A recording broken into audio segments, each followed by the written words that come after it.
Welcome back to the 7th Grade Mustache. On today's episode, we're speaking about natural ability in sports. There's somebody that clearly has an advantage over another person in that sporting event. There are many times where you could tell that one of those athletes was clearly on something, taking some type of steroid or some type of performance enhancer to get an edge over everyone else.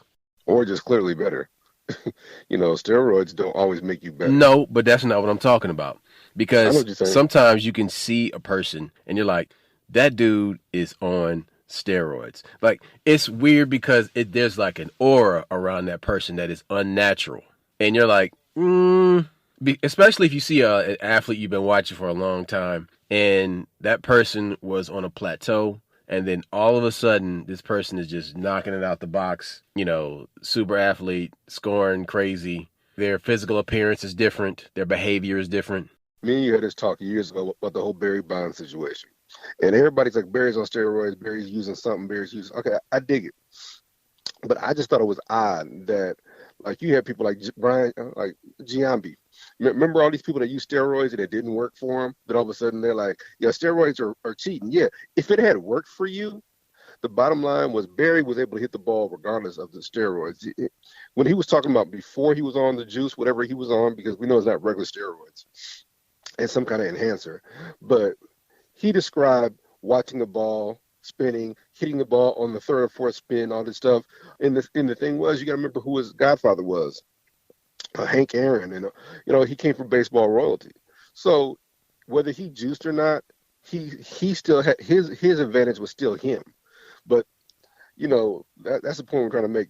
We're talking about clear advantage. We're talking about people who we're watching a fight, and you're expecting a good contest, and the other person clobbers that guy. I'm like, was that natural or it's just Okay, there's some advantage. cats you see, they're just running over everybody else. When you're a kid and you play sports, you see people that look like adults on the football field or on the or the soccer basketball field, court. basketball court, or even swimming. Like, There were okay. God I damn. played football when I was a kid, and I remember one time there was this team that we went to go play, and this team looked like they were all grown men. And I'm like, hang on, man, how old are these motherfuckers? Because I think I was in like junior high at the time, and Yeah, I'm you like, checking birth certificates? Check the birth I'm certificates on like, these how motherfuckers. old are these dudes? You know what I'm saying? Like, how old are these motherfuckers? Like, these dudes look like they're grown as fuck, and we're little kids playing these motherfuckers. Like, this, whatever, man. It was crazy though. It's But see, that's not uncommon because you would see that shit a lot, yes, and I'm like, but hold it, dude. there's two examples of that in the sports today: LeBron James and Mike Tyson. If you ever watch the old tape of Mike Tyson, he's 15, looking like he did when he was 23. What the fuck? Hmm. And when they talk to the trainer, it's Customata and who's the other guy that trained him? Not Atlas, but the other guy. And they're like, "Hey, how old is this kid? No, no, no, He's at no. least." But listen, in my situation, these are motherfuckers that clearly were too old to be playing in that Pop Warner football league. Okay. I knew what you meant. Look, sometimes these advantages are natural, and sometimes they're not. But I've seen that shit. Same thing with LeBron. You saw LeBron in high school, like looking like, dude, you got to be kidding me, dude. Come on, man, that's not fair. Like this is a grown fucking man fucking with kids and shit. Like what the hell? But like the point we're trying to make is this natural ability. Sometimes it's natural, sometimes it's not. One of the things that we had talked about was I can't remember which movie came out in the '90s, but it's the movie where you had these kids going to college, they're playing college football, and they're laying in the street, and they made a big deal. I remember a scene in that movie where we were talking, and it was the white guy and the black guy, and they were like linemen or something, or defensive linemen. And so the black guy catches the white guy using steroids, and he's like, "Hey man, you don't need that." He said, "Yes, I do, dude. I couldn't compete with you like 2 seasons ago. I started doing that just to catch up to you." What he was saying, he wasn't trying to go to the NFL or go pro. He was just trying to compete with his homeboy. That his natural ability was just that much farther. Now, true enough, This is just a scene in the movie, but it inspired the talk that we're talking about. Like this natural ability, and there's some other stuff out there, but it's about the advantage, and we don't respect the advantage in this weird world anymore. We don't respect things because they're so commonplace. You have so much news footage. You almost don't.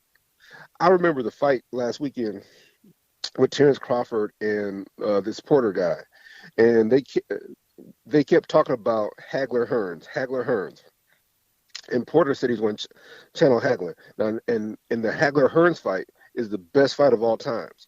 That is a 3-round murder. These guys are badlit and they don't give a fuck, and that's what everybody wanted with this Porter Crawford fight. Now it went 10 rounds and Crawford knocked him out. And his dad threw in the towel, but he was out. The guy was outclassed, and it was only getting worse. His father didn't want him to get hurt, and his father's excuse was he didn't prepare well enough, or to my liking, and that's some chicken shit. Your son had a great fight, but the better fighter had came, and it was evident. It was evident that this guy Terrence Crawford was starting to hurt the fella. So throw in the towel. But the reason I bring that up is because, like I said, we all wanted that Hagler Hearns. Anybody who watches boxing, you can go watch this shit on YouTube. It's 9 minutes of destruction, and it's mutual. Both parties just going back and forth. Then Hagler, knocks out Hearns. That's what we want. We want that. Oh my God, I can't believe I just saw that. Or you want the whole Mike Tyson where Mike knocks you out in 98 seconds. Like, hey, man, shit. We want that. Now, whether it's natural or not, we don't give a fuck. We complain about steroids, but honestly, you want destruction. You're a savage. You want to see that shit. And that's what we're talking about. We want to see that clear advantage. We want to see Mike. No. Michael How boring is the UFC right now? It just depends. No. Because, No. See, man. No. Okay. When you compare it to Strikeforce, you compare it to Pride. You know what I'm saying? It's boring as fuck. You know why? Because motherfuckers say taking steroids. Alistair Overeem, when he was on steroids, he looked like a character from Street Fighter, dude. He who was it? The Thai, not Zangief, or who was the Thai fighter on fucking? He looks like a superhero. Yeah, Zagat. But no, Zagat was a Russian. I thought Zagat was a Russian. Oh yeah, Zagat was a Russian. I can't remember the name of the Thai fighter. But okay, see, but here's the funny thing: the people who weren't on steroids still won. You still had Fedor Emelianenko. So the steroids don't always give you an advantage. But you're talking about entertainment. Here's something else that Pride had, and me and you, again, this is a talk that me and my brother had off the air.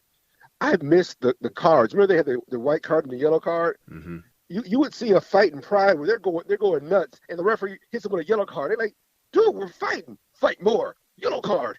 And you're like, that's some fucked up shit right there. These motherfuckers are damn near dying in the ring. They're like, you're not pushing the pace enough. If you don't fight. So for those who don't understand, in Pride fighting, in soccer, you have a yellow card or a red, yellow card or a white card. They're like a penalty. Well, in Pride fighting, if the two fighters aren't fighting hard enough, or one of them is trying to avoid the fight, they hit you with a yellow card where it takes 10% of your pay, or white card, that takes 10% of your pay. If for some reason the fight is still not going, the ref hits you with a yellow card. That's 20% of the pay. So that means that they don't feel you're fighting hard enough. So mix that with the fact that they didn't drug test in Japan. A drug test in Japan was like 22 ounces in a pound, 2.2 ounces in a liter. Their idea of a drug test is knowing how much cocaine would get you high. They didn't drug test over there. So when my brother's talking about competition, UFC is boring. Sometimes you have fights where you're like, okay, push the pace or this. You didn't have that in Pride. No. It was a video game. It was 100% a video game. Nobody was conscious when the fight. Even the ref would have a heart attack when the fight was over. It was a whole different vibe. And again, this is what my brother's talking about, this natural ability, this thing. And okay, Bo Jackson was the shit when we were kids. He never practiced. He didn't miss. He said, I don't go to practice. And it's so hard to teach your kids a lesson. So, Allen Iverson, practice? We're talking about practice. Bo Jackson didn't even say that. He said, I didn't have to practice. This is the crazy shit. Like, you have motherfuckers like Kobe that would practice all the time. You have motherfuckers like Tiger Woods, all about practice, so dedicated. Even Jordan. Bo Jackson would just show up and run motherfuckers over. Listen, this guy was so dominant, it was ridiculous. He looked like a grown man playing with 7-year-olds. Whenever you hear about the legend of Bo Jackson, jumping over fences, jumping over a river, and it's white people like, hey, man, that shit's true. I seen him do it. He would do the shit. And remember, he played 2 sports, and remember, he saved Nike. See, that's another thing. It's not Jordan that said, people don't know this. Michael Jordan didn't save Nike. It was Bo Jackson. In the 80s, late 80s going into the 90s, Reebok was number 1. So when they launched the Bo Knows campaign, and they had the cross trainer where they show Bo working out, which Bo didn't work out, but they show Bo hitting a home run in Kansas City. Then they show Bo with the Los Angeles Raiders clobbering motherfuckers. Everybody, okay, another thing, Brian Bosworth. He was the biggest thing coming out of OU. He was the biggest linebacker coming out of OU. And they said when he went to the NFL, he went to the Seahawks. He made the mistake of talking shit to Bo Jackson. Not just talking shit. It's like super shit. And so it was Bo Jackson going to the end zone. Brian Bosworth was there to stop. Was the only thing to stop him. Brian Bosworth got plowed over and drugged to the locker room. And Bo, that's dominance. But here's the crazy part. This is the part we were trying to explain to you earlier. The funny thing was when Brian Bosworth went to the NFL, that was the first year they tested for steroids. So you got this steroid freak in college that all of a sudden he's in the NFL, can't take a chance of using steroids. You got Bo Jackson, who didn't use shit but oxygen and water and didn't go to practice, broke every rule. Dude, broke this guy. It was the Raiders versus the Seahawks. 1987. This man's career. Okay. He carries this motherfucker with him into the end zone. Destroyed his career. Like, there were no more Boz posters after that moment. You understand? That was the hype train versus a real train, my nigga. And so, look, we're trying to break this to y'all. So y'all, steroids don't always give you an advantage. But that guy right there, and the 2 players we're talking about, just so dude, that game. Check it out. That game, Tuesday will be the anniversary of that game. That's like crazy. 20 years. It was November. 27 years? 30 years. It was November 30th, 1987. So, yeah, dude, that shit. Yeah, the crazy part is, like, you don't see shit like this anymore. Well, no, the crazy part, Bo Jackson and Allen Iverson did not practice. Didn't like to practice. And the point we're trying to make is that's a good point you brought up Iverson, because there were times that Iverson and Jordan would go one-on-one. And Iverson asked for it. He walked in the league asking for it. Mm-hmm. No intimidation. And people don't. Iverson broke Jordan off. It's just nobody talks about it. Yeah. And this is what we mean by revisionist history. And today they talk about Jordan like Stephen A. was saying. Nobody went at Jordan. Plenty of people went at Jordan. Plenty of people wanted to sock Jordan in the face. So the idea that what Stephen A. was hold up, saying, there was a whole team. They were called the Detroit Pistons. You know, I was going to say it. Go ahead. The whole idea that people were intimidated by Jordan and didn't want to put their hands on him or some shit. But hold it. As somebody who watched these games as a little boy, I can tell you for a fact that what you say is true. Although the Detroit Pistons had to create a set of rules, which means that, listen, if Jordan gets the ball, y'all double team him. And if you need to, triple team him. They would double team him. They would triple team him. And it still didn't work. So, that speaks to the naturality of Jordan. That's what I'm talking about. You're talking about later. I'm talking about when he first complained that remember what changed. They used to beat his ass. They Yes, used to what beat that's what him up that's what physically changed Jordan. on. I'm When talking Jordan about elbow Jordan him, put on, push him, throw him people down. don't know how much weight He Jordan put would on. get Jordan put on like manhandled. He was a skinny dude, and then yeah, he went to the he gym put and on weight started lifting weights. only This is because the of them. crazy part. This is the crazy part. Jordan started lifting weights, and it didn't slow him down. People don't. All these stories about they're talking right now. Nobody did this. Nobody like these are stories. This is revisionist history, and the Detroit Pistons But hold won on, let two. me ask you a question though. You don't see nobody's like double teaming and triple teaming LeBron James. Yes, they are. Oh, they do it all the time.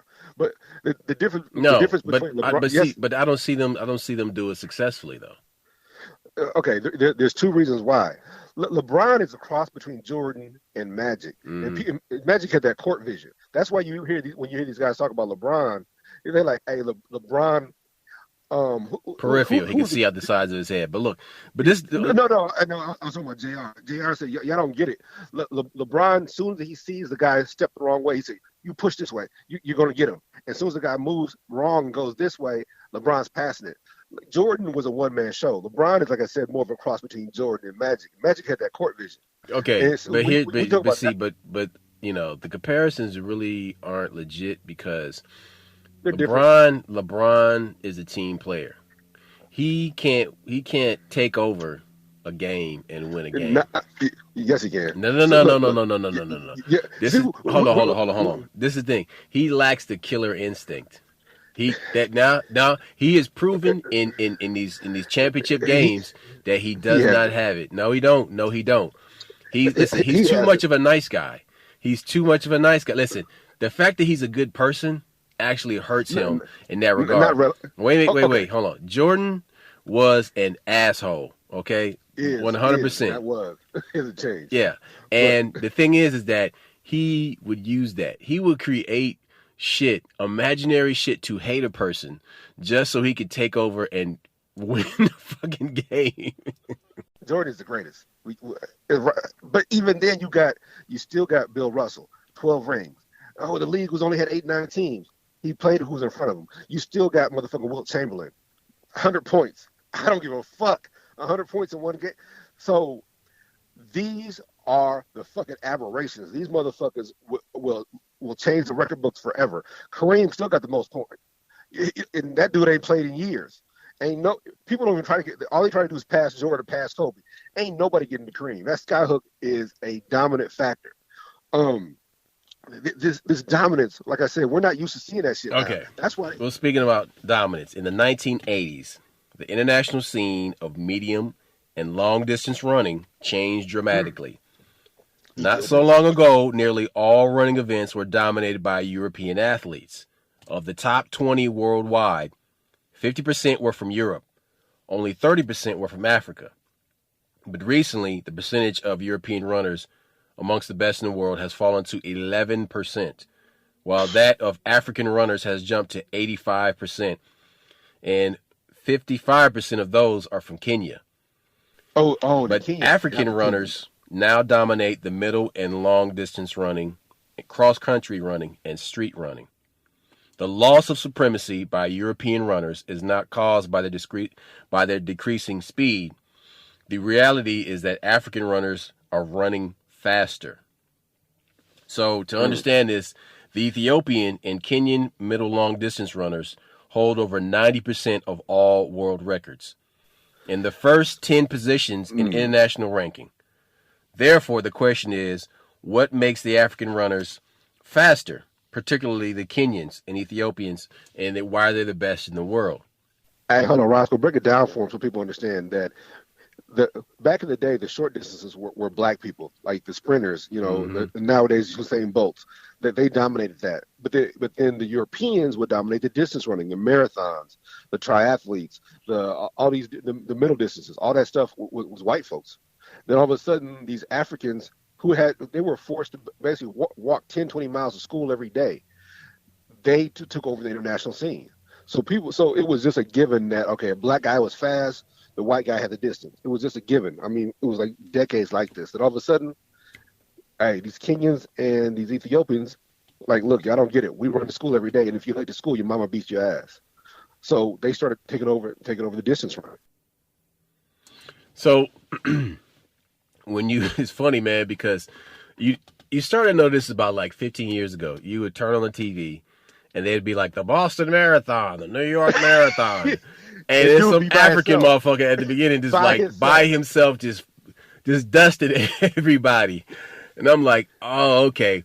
So these dudes are out there in the bush of Kenya and Mm, Ethiopia, just running long ass distances by themselves, but fast, fast though. fast. They were breaking records. Yeah, and they were doing this shit quickly. So they're using the slow twitch muscles for a certain part of the race, and they would switch and use the fast twitch Fast twitch, muscles yes. to get them that edge. And you always notice that, like, if when you see them run, these motherfuckers are always at the beginning of the race. You know what I'm Behind saying? everybody.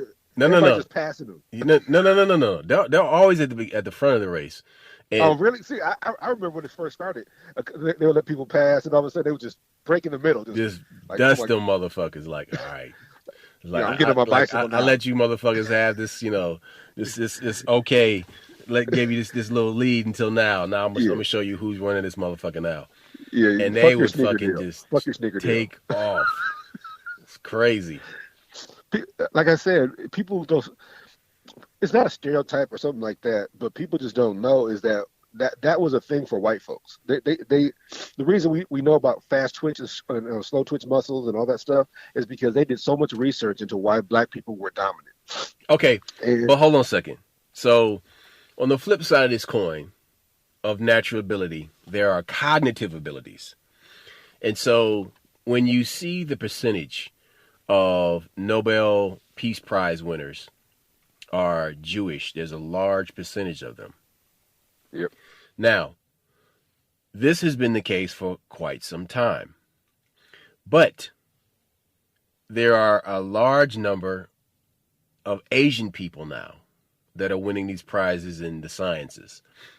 And these cognitive abilities are being put on display at these prestigious universities like Harvard and Oxford. And they even had to create rules to limit the number of Asian students that are enrolling in these schools to keep a balance of racial representation on the campus. But man. hang on a second. So then No, preach. now I dig it. when I you know what you're see saying. this, you start to look beneath the surface, and you see that these kids that are coming from these Asian countries, a lot of them are coming from Asian countries. A small percentage are from the United States. Second generation Yep. immigrants and stuff. So these kids are only focusing on the sciences. These kids are not playing sports at all. The reason for that is programming. Their parents force them into these STEM programs, regardless of the fact of whether that kid wants to play football or soccer or basketball or any of these things. And see, you see a large percentage, almost all of these kids focused on the sciences. And so now you're starting to see all these Nobel Prize winners are Asian. Yep. And there's a percentage of them coming from Africa also, but a large majority of them are Jewish or they're Asian. Listen, this is not any type of genetic superiority. What this is that there is a support system that allows them to go into these areas of focus and excel. Just as for many young black kids, there is a There are support basketball system. camps. Yep. There's a Yep. support system that For allows them athletics. to fast track their way into athletics. So, what it comes down to is parenting. Do you want your kid to be focused on just athletics from its very young age? Or do you want this kid to be only focused on the scholastic portion? Or do you have a more balanced upbringing where the kid can do both? And the thing I thought I thought the direction you were going to go, especially when you said they start limiting Asians in school. A big part of this is still representation. A big part of this is that, like I said, in the '80s, it was a given. The nigga would be fast, the white person would win the long race. And like I said, they spent so much money in science and figuring out genetics and figuring out the difference between white folks and black folks. In the end, you find out there's no difference. You got some white kids in the NFL fast as hell right now. So that tells you right there the excuses that people were But using. how rare are they though? They're pretty rare. And the only reason I'm gonna disagree is going back to what you just said a few minutes ago. Is if you start the fast track, if you're being back when they had the home run race, you had Sammy Sosa and the white dude. I can't think of his name. Please, oh God, it's not coming to me. But you had these guys going back and forth. And the thing was, I remember they talked about his upbringing. So yeah, Sammy Sosa, Dominican Republic, whatever, coming up broke. Well, the white guy was just the opposite. His dad was like a dentist. And when they were going back and forth, the white dude ended up winning the home run race. But the point I'm trying to make is that Mark McGwire. white folks, thank you, dude. I'm sorry, Mark McGwire. But this dude had, in your mind, you think that somebody's coming up and they're being more physical, but this dude came from a different background. He was super physical, and so the point I'm trying to make is that white folks had the same ability. It's just the fact they used to focus more on certain sports, and one of those sports is obviously baseball, football, basketball, football. Those are team sports. Baseball, father-son sport. The best baseball player doesn't always necessarily be the best athlete. That's why you got Charlie Hustle, Pete Rose in the Hall of Fame is because, he got in trouble for gambling, but he was one of the best baseball players because he knew the whole mental aspect of the game. That's what makes it a father-son game. Unfortunately, I'm going to say something stupid. It's going to offend people. Basketball and football, single-parent game. You got a lot of moms who don't know shit about sports and stick their kids in there. Some coach takes over like, hey, this kid's the real deal, and they'll have all kinds of camps and all this other stuff. And so there's slight differences. The point I'm trying to make is that what you were saying earlier is that many of us minorities are groomed for athletics and not groomed for academics in the same manner.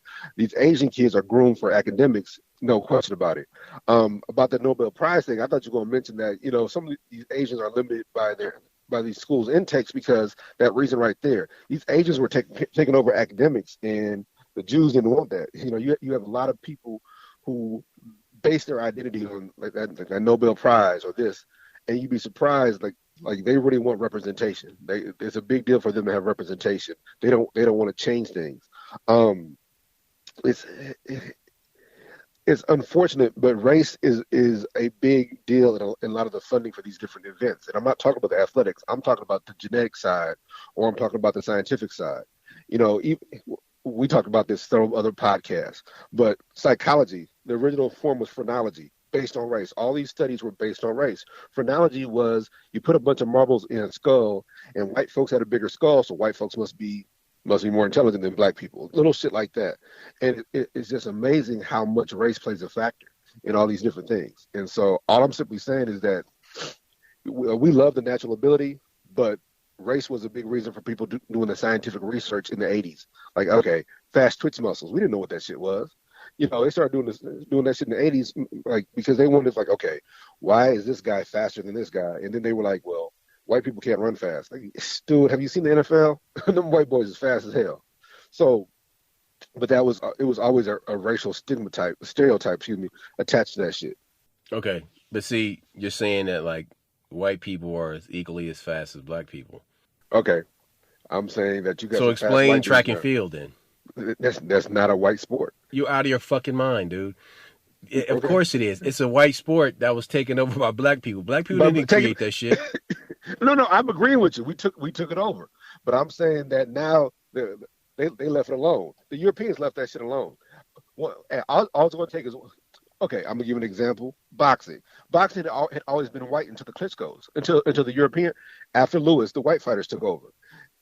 They're from poor countries, yes, but all I'm simply saying is that once these white kids find somebody to gravitate to that's white and successful, they'll start getting back in that sport. That's all I'm saying. And then once they get in that sport, they'll build up their ability the natural way, or a natural way with steroids, whatever. But me and you, we never thought we would see a white heavyweight champion. Never. When we was kids, Our parents, hey, look, they ain't gonna beat a white heavyweight champion. That's like a real talk. You got Rocky Marciano, and that was it. Now, then all of a sudden, after Lennox Lewis goes, you got the Klitschko brothers taking running shit. Then all of a sudden, you had a couple brothers in there, half-ass job, didn't unite the belt. Then you got Tyson Fury now, and he wants to unite the belt. But then you got the big black guy Joshua avoiding the white guy. What the fuck world is this? So to your point, but then you got hold on. Then you got this motherfucker who was just working some regular ass job, starts boxing. I already know. After fucking 3 years of boxing, this motherfucker punches like Glass Joe in Mike Tyson's Punch Out, and he is just knocking motherfuckers on their ass. Now that is natural ability. So you talking about all these pro boxers? I'm talking about some regular ass dude. Hold it. These people train their entire. You hear these guys? I started boxing when I was 3. Deontay Wilder started boxing when he was 29. Like, fuck it, man. Yeah, said, this motherfucker's a grown man, and he's just. I'm in Alabama, lifting boxing. And said, "Hey, my daughter's sick. I gotta do something. I can knock niggas out. I've been knocking niggas out for years. So." Don't even go there, guys. But we need to. That's what this conversation is about. No. You are. That is the subject of the story. Natural ability. So this man went from dock worker to heavyweight champion. What do you do with that nigga? You could trade. I remember when he knocked the Cuban dude out, and they had the sweat. The sweat goes. The sweat stood. He got knocked out, but his sweat stood there. That literally means that he hit you so hard you fell and your sweat. Oh shit, the nigga left. But then you see the dirty boxing rules where they start giving Tyson Fury these long ass counts. Boo. Look, in the last Tyson Fury fight and the Deontay Wilder fight, which we talked about a month or 2 ago when it happened, Fury went down twice and had long counts. They're talking about having another fight. They should, because here's the deal. So let's explain to people what happens. Boxing has been around so long, and they've seen so many bad fights. Literally, boxing tries to fix everything. So when you go down, there's a guy at ringside, and there's a referee in there. The guy at ringside starts to count immediately when you hit the ground. So he's like, okay, he's unconscious. 1, 2, 3. Well, the referee is ushering the other fighter away from the downed opponent. So the referee doesn't start his count right away. The referee is supposed to take over the count from the guy at ringside. So the guy at ringside is at 3. The ref looks over. 4, 5, 6, 7, et cetera, et cetera. Well, here's what happened in the Tyson Fury fight. When Tyson goes down, he pushes Fury away, but he's trying to hold Fury back. And so he walks over to Tyson and starts starting 1, 2, when he should have been 4 seconds into the count. So that means that he would have won that fight off that first knockdown. And remember, he gets back up, and he's eating Deontay Wilder's punches. What it is Tyson Fury has that resting bitch face. We joked about this. So you can't tell when he's hurt. So Deontay Wilder lumps this dude up, and he keeps walking at him, and all of a sudden he crumbles, and his legs aren't working, and he can't get up. That's because you can't keep eating those punches. Just because you're doing a no-sell, they call it no-sell in wrestling, when you hit somebody and they don't react. Just because Tyson Fury was not reacting to Deontay Wilder's punches does not mean they weren't having an effect. Same thing with you remember when Cormier was fighting Stipe? Yeah. He just kept eating the punches. Well, eventually, he's like, you can't keep eating my punches. Yeah, you're no-selling it. It's not hurting me. It's hurt. Oh my God, I just shit myself. That's what happens. And so I think, I don't want to mess up the numbers, but I think Fury went down twice. Deontay Wilder went down 3 times, and because Fury is the better boxer in the longer rounds, which what they wanted to happen, he gets the later rounds, and yeah. They didn't want it to be a regular fight. They didn't want it to be just a natural fight. They were manicuring that shit, man. No, it's like wrestling. Like the referee is in on it. Now, here's the problem, and I'm just going to say it. Listen, boxing is the dirtiest sport of all. They got period. Because there's so much gambling money on those fights. See, here's the deal. Like, do you remember when the one? I want to say it was Vargas, but I don't want to be wrong, so I'll be careful. But there was a fighter who admitted to using steroids for Floyd Mayweather's fight, and it didn't work. He's like, yeah, man. And Do you remember when oh boy headbutted Floyd May? Everybody says Floyd Mayweather he ain't got no punch. He can't knock nobody out. And Floyd's like, I'm not trying to. You know, Floyd had I watched him on USA. I've been watching Floyd for years. He had broke his hand in a fight. And so Floyd's like, yeah, I stopped going for knockouts years ago. And so the Mexican dude is fighting Floyd. He's getting frustrated. So he headbutts Floyd in the corner. Floyd's like, ref, you see this shit? And so they break the fight up. And then the Mexican guy apologized. Hey, I'm sorry, man. I didn't mean to headbutt you. He's like, yes, you did.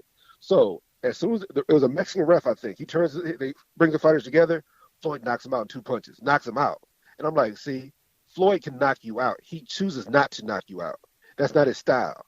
But that's natural ability. The dude is still 63 and 0. I want to lie. I think 63 and 0.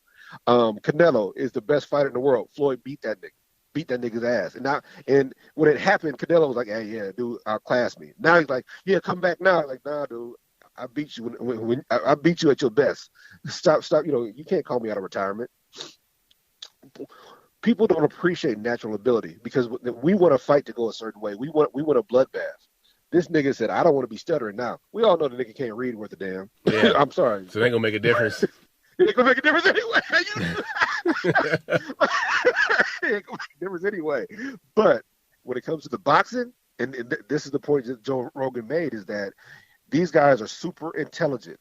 I realize they don't articulate the language, but that does not mean they're not to have to decipher what somebody's going to do next, come up with a pattern, come up with a plan in a split second, recognizing a weakness. That takes that takes a lot of intelligence. And I get that these guys aren't Nobel Prize winners, but don't think they're not intelligent. But this natural ability thing, I think Floyd Mayweather is on the flip side of the conversation, where he had natural ability, but he said, fuck it, I'm going to use my natural talent and my ability differently. You know, I'm going to use the 52 block system. I'm going to use Kung Fu in the ring. He literally uses Kung Fu in the ring and people don't recognize it. That's not natural. That's not natural ability. Well, it is, but that's intelligence. That is deciphering some shit, recognizing the guy's weakness, using it against him. So I guess he has both. So I want to go back to the discussion we were having earlier about how there's Asian kids, they're being pushed into the STEM programs, and the results are bearing fruit with all of these doctors and people who have these, these graduate degrees in these sciences.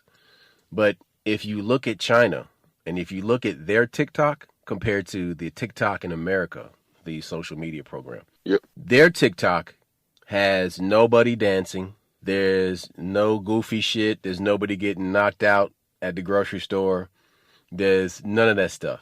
All they have are scientific videos. How to do this, how to make that. All science stuff.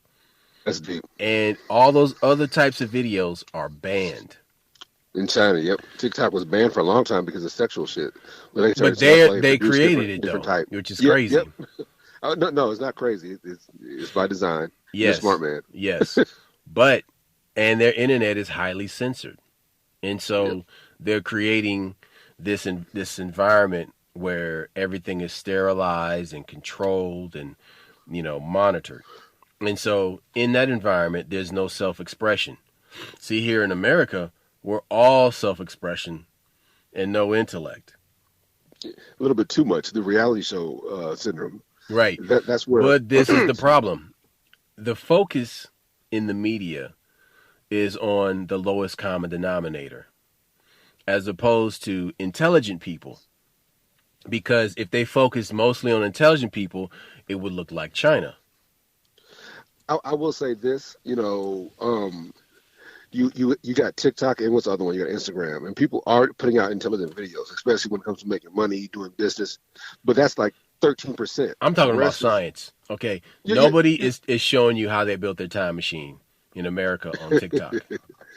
It's not long enough, but I'm just simply saying that recently the shit has gotten a little bit better when it comes to like, hey, fix your credit, do this. So there's some intellect out there, but like you said, you don't have a whole math class on there. No, you do not. You don't. like I said, every once in a while you'll see people like, hey, fix this. Hey, you can make money doing this. Hey, this percentage, invest this percentage.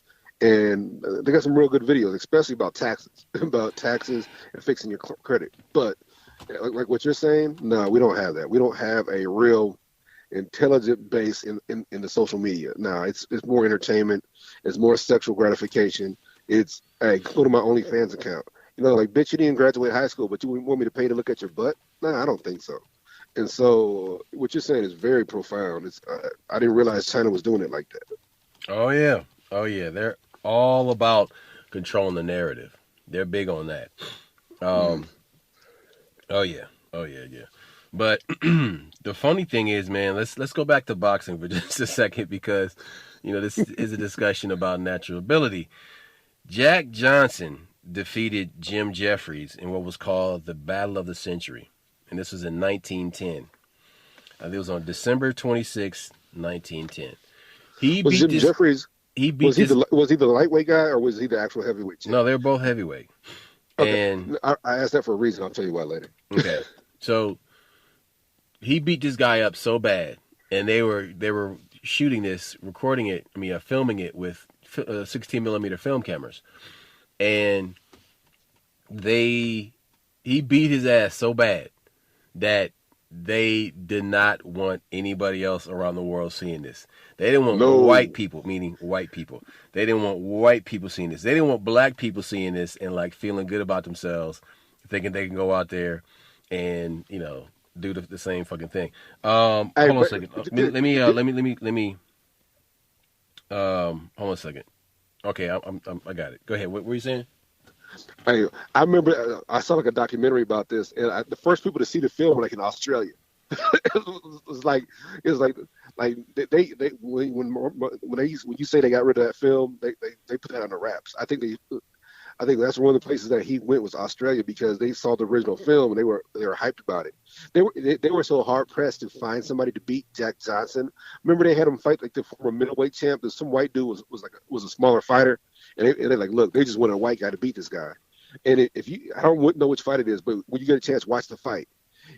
He knocks the guy down several times, and the guy's down on his hands and knees, and then you see Jack Johnson brush his glove. Do you know why he was brushing his glove? Mm.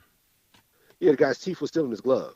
He knocks the guy's teeth were in Jack Johnson's glove. All right, so I had the date wrong. The fight took place in Reno, Nevada on July 4th, 4th of July, 1910. So this is the crazy part. So the black people celebrating Johnson's win were attacked and some were killed. Oh no! Every time Johnson fought, remember they talk about this. Every time Johnson fought, there were lynchings. The lynchings back then were because of Jack Johnson's win. They didn't want black folks feeling good about themselves, so they would lynch. They would find a black dude and lynch him. Dude, literally lynchings. The film of the fight became notorious worldwide and was the most talked about motion picture of the time. Yeah. Look, let's talk about natural ability. Now, here's the funny part. You do know there were other black heavyweights out there that he would not fight. He wouldn't fight them. In fact, remember they had, look it up. They had the black heavyweight championship in France. So you have these two black fighters that he refused to fight, and they went to France and fought each other. Now, all these guys, I think all of them were married to white women. That's another thing. Mm-hmm. Remember they talk about. Oh, another thing. How did Jack Johnson make money? I know you know the answer, but let's just throw it out there. Do you know how he made money? How did he make money? He was an inventor. Damn, I didn't know that shit. Yeah, he invented a wrench. So what do you think they called that wrench? The jack wrench. The monkey wrench. Oh, that's some bullshit. Yeah, so he invented a wrench because he was working in the industry. So the reason they call it monkey wrench is because of him. They were making fun of him. They didn't want to call it the type of wrench it was. So when you hear the word monkey wrench, it's the wrench it's because Jack Johnson invented a wrench and he was getting paid royalties from the wrench. He got paid for fighting too. But Jack Johnson invented a wrench. So that's why they call it a monkey wrench, to fuck with him. Remember Jack Johnson, they were talking about they would fine him $500 for speeding. He said, hey, I'm going to give you $1,000 because I'm going to speed going back, motherfucker. And he would speed in his car. He would pay the cop $1,000. Like, look, nigga, I'm going to speed again. but back then he's like the only nigga on the road. Like when I say only, I mean the only person. There wasn't many cars, so he was known for speeding, doing 60, 70 miles an hour back then. That's some crazy number. Yeah, but there's no Like speed limit back then because they can't tell how fast you're fucking going. look, hey, the cars didn't have speedometers. Niggas like, hey, all they do is like, hey, that Going too fast. Yeah. Hey, he got white women in the car. White women in the car. There goes the coppers. Like, poor man didn't have tinted windows, so he was screwed. But yeah, Jack did everything first, and this again, natural ability. Okay. And the natural, but here's a sad part. It wasn't natural ability. You got to remember, Jack came out of the battle royal thing. You know, he back then they would have battle royals where they would 15 black kids, 14, 15, 16 years old, put them in there and fight each other till everybody was knocked out. Yeah, and he's the lone survivor. But yeah, that shows his natural ability. But hold on. We talked about sports and we dipped a toe in academia for a brief second. Mm-hmm. So now we have to talk about music. Music that's natural. goes into natural ability because there's a lot of music that people are listening to and they don't realize that it came from black folks. But that's why all these lawsuits keep happening. I'm not dissing nobody, but Bruno Mars, I didn't realize he got sued that many times over that one song. You know, I can't remember what the Marvin Gaye song. No. That's somebody else. That was. Oh no, that was Pharrell. That was Pharrell and that was Pharrell, T.I. and the white dude. Mm-hmm. I know what you're talking about. But no, but what song? Oh God, he got sued 3 times, and I didn't realize it was. Remember when he started doing that whole he was doing basically the Inglewood stuff, the Inglewood show, and I kissed myself and all that stuff. 24 karat gold. Yeah, it was one. Oh no, not the 24 karat gold went to Trinidad James. There was another song he had that was real big. He got sued 3 times by 3 old black groups. These 3 old funk groups, they all sued him and they all won. The point we're making is that sometimes we don't even realize we're listening to old beats. Sometimes sampling is so prevalent we don't recognize it. Or no, sometimes it's not sampling. They just play the song, and it's what you call a sound alike. Now, so there's this white Jewish guy had he would take people to court all the time because they would try to hire him to do commercials, and he's like, I'm not going to whore myself out. So they would get a musician and have him sound like him, and then he would sue these people. Yep. Yeah. He would wait for it. Yep. Tom Waits. Oh, wow. That's the guy. That's it. Yep. Yeah, he would sue motherfuckers all the time, and it's like, yo, that's my shit. You doing my shit, man. And it sounded like Bruno Mars got sued for the same shit. Yeah. But okay. But the thing is, it's the same song. So he got sued at the same time 3 times for the same song. The intro was from one group. The body was from one group, and then like there was a hook in there, like I'm too fly, and so that Uptown Funk, yes. I couldn't think of it. Damn. And so he got there were the 3 major parts of the song came from 3 funk groups, 3 different groups, and so look. We ain't saying people can't be funky. We ain't saying Asians ain't got it. We ain't saying white folks ain't got it. Yeah, no, but it's funny that you think like, now that people really aren't using samplers as much as they used to in music production. And a lot of this stuff is made with computers now with like all these in the box beats and shit. That sampling would still be an issue. It still is. And like this goes to show that, even in this time of like, point and click music, people are still getting sued for stealing people's shit. Look, man, I get it. Like, you hear a song that's so fucking dope, like, you're so infectious that you just want to, like, recreate it. Dude, don't do that. Just take that and go in a different direction with it because you're going to wind up getting sued for that shit. Well, I remember when they were interviewing Red Hot Chili Peppers, they were interviewing Flea. Damn, I didn't know Zapp and Roger are, okay, so... The Sequence is a female group called The Sequence, and Zapp and Roger are Roger Troutman's dead, so it must be his family in the group. Sued him for that shit. And a funk band called Collage. Yep. I thought it was 3. I thought it was another one. Actually, please forgive me. I can't remember who it was, but they all won. But see, okay, hold on. Collage dismissed the lawsuit, and according to these court documents, Both sides agreed to drop the matter permanently. That means money. They paid them to fuck off. Yeah, Like, here you go, man. yeah, Here's some got money. paid. Look. I remember when Flea was talking about George Clinton. He said, "Look, I used plenty of guitar licks from Parliament Funkadelic," and he would say licks. He was do, and then he would do, he would elaborate off it. These people are playing damn near a whole section of the song, and the thing is that they think that we're too young to know it, and I think, like you said, that people think that sampling is just taking a beat machine and playing a loop over and over again. But people can sample naturally. You can have a whole fucking orchestra and still sample a song. You still can have a whole orchestra, a whole band, a whole, whatever, and still play a section from somebody else's song. It's just, me as the average person, I wouldn't recognize it. But you just talk about the Tom Waits guy. He's like, hey, as soon as he heard his lick, like, hold it. His ear would recognize his beat, like, hey, I'm gonna take your black ass to court. I'm gonna take your white ass to court. And that's what's happening.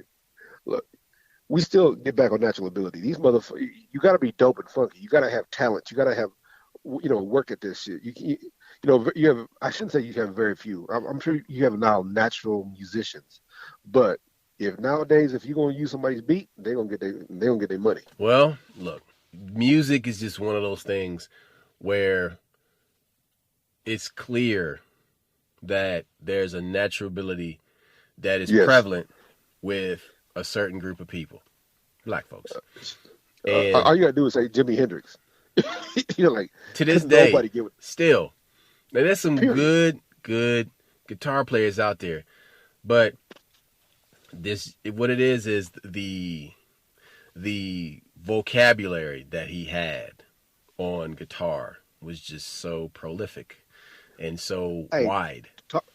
Talk about, well, I'm gonna bring it up.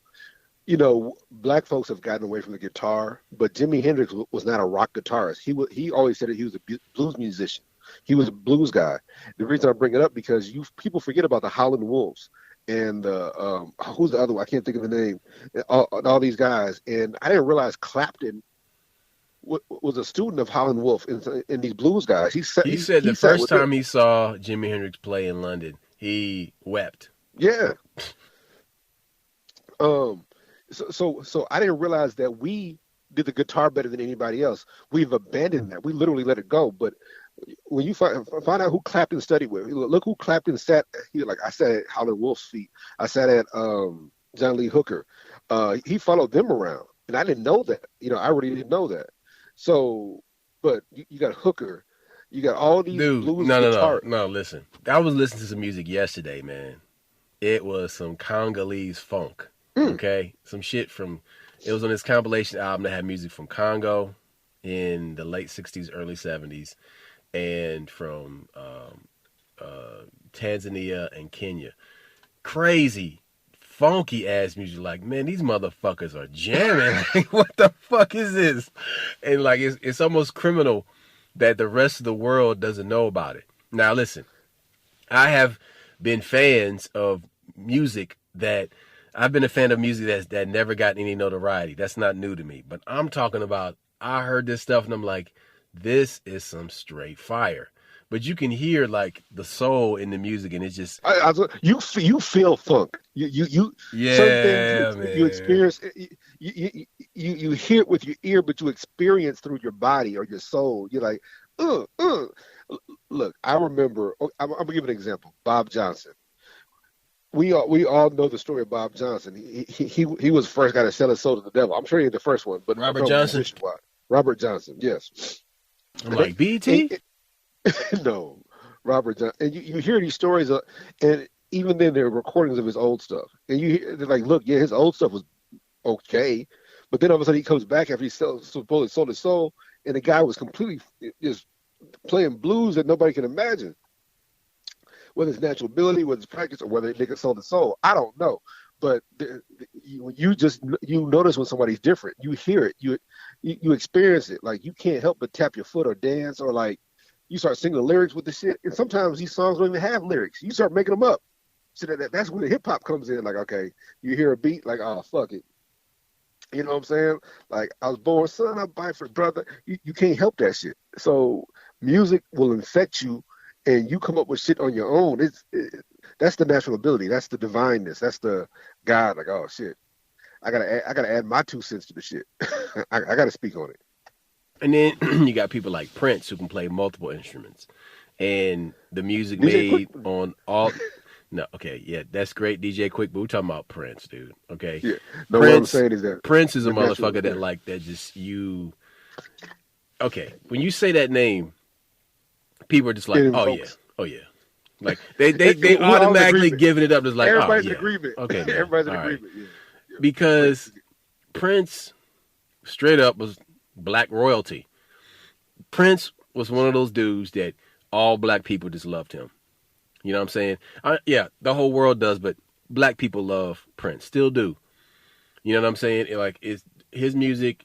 The crazy part about it is love making music, it's partying music, it's blues Yeah. music, it's all of It's that. funk. Is all that. Well, the other thing is Prince fuck with other artists. He fuck with them tough.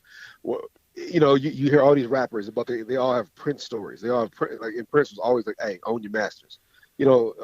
Prince don't let him own the. He had a public battle So they, with they couldn't Warner get anybody Brothers. to pay for the video, the Martin Luther King tribute song that came out in the 80s.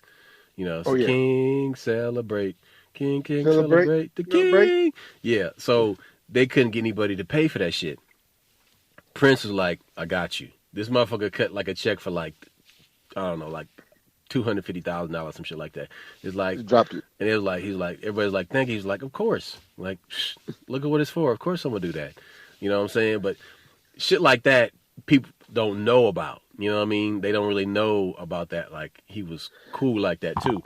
But Hey, then, yeah, I'm not saying Mike was the same way. You remember when Mike bought all those song rights, and he bought that huge catalog of songs, and that was a whole beef with him and the Beatles, him and Paul McCartney. Paul was like, "Hey, it's a good idea to buy song rights," and so Paul's trying to gather up the money to buy the song rights for the Beatles music.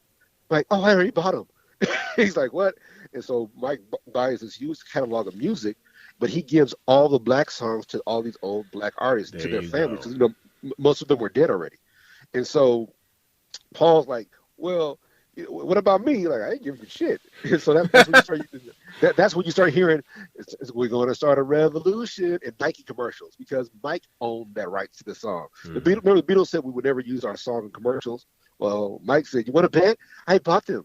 And Mike started using. That's when you start hearing Beatles songs in these in different ads and stuff. It's because Mike That had the rights commercial to was for the first pair of Air Max. What was it? Yes, I just remember. I remember the yes, song, and yes. so and that's the other thing that's circulating right now is that Eminem had dissed Mike on that song, and I guess Mike bought some more song rights, and he owned the song rights for Eminem.